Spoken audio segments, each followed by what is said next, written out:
Every once in a while, you come across a story that just satisfies you at the end. Whether that's because it happened the way you wanted it to, or because that ending was earned, it leaves an impact on you as a reader. So today I want to talk about one of those stories. Elizabeth's Midnight by Michael Ritchey, How to Read Like a Writer. Ritchey's novel satisfies. He achieves this by focusing on the main story, giving his characters weaknesses to overcome, and constantly using the writer's adage, what could be worse? This is Ignited Ink Writing, a channel dedicated to helping authors like you transform your writing so it lingers with your readers. Because writing that lingers gets remembered and recommended to others. I'm Caitlin Burvey, editor and writer. Let's start with telling one story. Despite its contemporary beginning, Elizabeth's Midnight is an urban fantasy young adult novel. Many fantasy novels contain a significant amount of world building and subplots, but Ritchey's doesn't. Often in fantasy, magic and fantastical elements are a major part of the story. They're why readers choose these novels. They want to feel that sense of wonder, and escape and experience a place with different possibilities. This is why readers return to books like Harry Potter.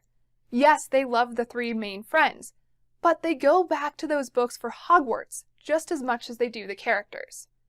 Elizabeth's Midnight is different. Ritchey's novel isn't about fantasy worlds or even magic.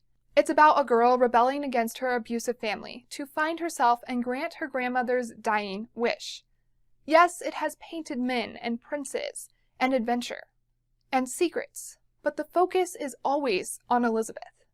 Instead of exploring a bunch of fantasy elements and including a bunch of subplots, Ritchey focuses on Elizabeth and her single story.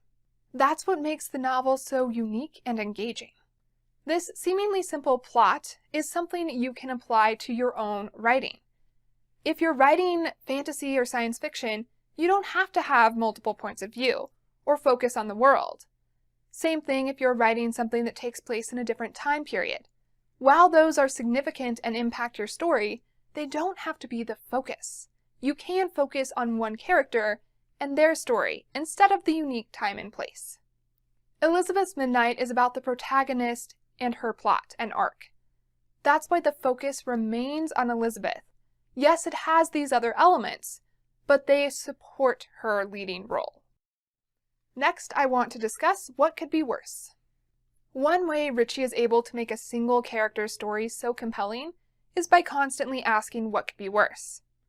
A key part of Elizabeth's story is her Grandma May. This is her mentor, the person who advises her and supports her, and sets her on this fantastical journey. However, halfway through the story, Elizabeth effectively loses Grandma May. Ritchey asked himself what could be worse. Well, he could take away this mentorship. So he allows Grandma May's age to catch up with her. He takes away her health, her consciousness, and her helpfulness. What would happen if your character lost their mentor? This loss doesn't have to be death. It could be that they simply cannot be where the character needs them to be. How does your character deal with this? Do they rise to the challenge, or does this lead to their downfall? Don't be afraid to make things worse by taking away their mentor. You can also make things worse with the weather. In a tense scene, Elizabeth and crutches-bound Quincy are forced to row a boat across the sea while being chased by the antagonists of the story.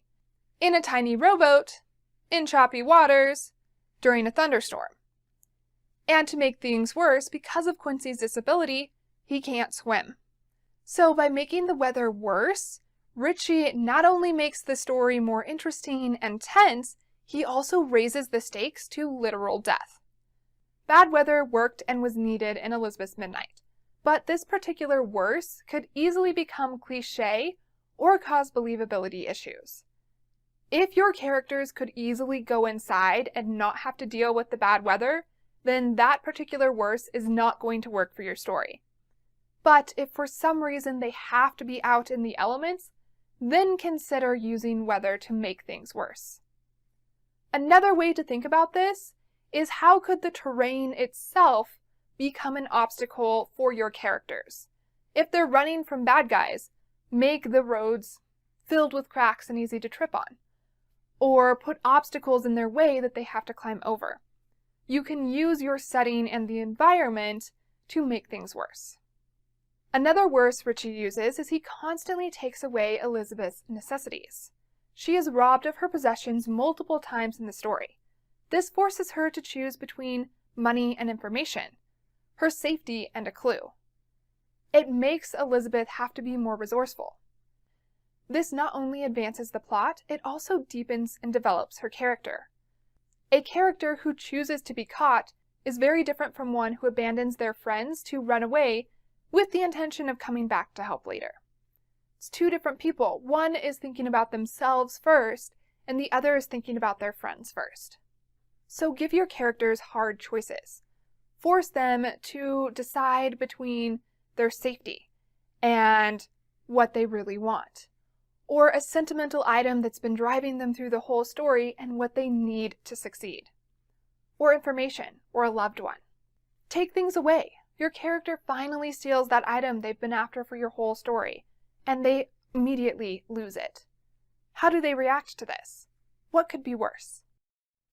I also want to share how representation serves the story. Today's readers want to see themselves in their stories more so than ever. So writers have to include different races, different socioeconomic statuses, religions, genders, and ableness, among other things. But you don't have to include all of these in every story. Don't try and force your characters to be something they're just not. In Elizabeth's Midnight, two of the characters fit into these representation categories: Elizabeth and Quincy. The protagonist, Elizabeth, is curvy in a world where thinness is the ideal. Her family puts her down her entire life because of her weight. This leads to the near destruction of Elizabeth's self-esteem and self-worth. Elizabeth's Midnight is the story of a girl on a magical journey, but more so than that, it is a coming-of-age story where an overweight girl comes to see herself for who she is and who she wants to be, not what she's been told she should be by other people who want to use her to make themselves feel better. Through Elizabeth, Ritchey speaks to girls who have been bullied for being different or not fitting some societal ideal. An important note about Elizabeth's curviness, though, is it isn't just some quality Ritchey gave her in a description and then never returned to. Elizabeth's weight is a major part of her story. It's a big part of her character arc, and it is both a strength and a weakness throughout. Every aspect of your character should affect the story and their decisions. A girl who believes she is pretty will react very different to a catcall than one who doesn't. So remember that when you're describing your characters. These are not just physical qualities, they're deeper than that. The other character, Quincy, is physically disabled, so he has to walk with crutches. This is a weakness many times, like in the rowboat example where he couldn't help row, he had difficulty in the cobblestones, and he could easily die. However, it's also a strength. People are constantly underestimating him. So he's able to use this to his advantage and get Elizabeth out of some sticky situations. But Quincy is not just someone who is physically disabled.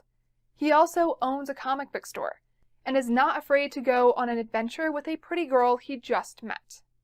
When you're writing characters with disabilities, ask yourself how that disability could help them as well as be a hindrance. Make it more complicated than just something that gets in the way. And remember, these are people. They're not just their disability or whatever other representation trait you choose. Someone can be female, disabled, Hispanic, and Christian all at the same time. They can be more than that even. The more specific and faceted you make your characters, the more real they become to your readers. I want to leave you with why an editor recommends Elizabeth's Midnight. For me, Elizabeth's Midnight was a refreshing read. I didn't have to keep track of a bunch of different points of view, or wade through beautiful, dense prose, or learn the rules of a whole new fantasy world. As a reader, I could focus on one character and her story.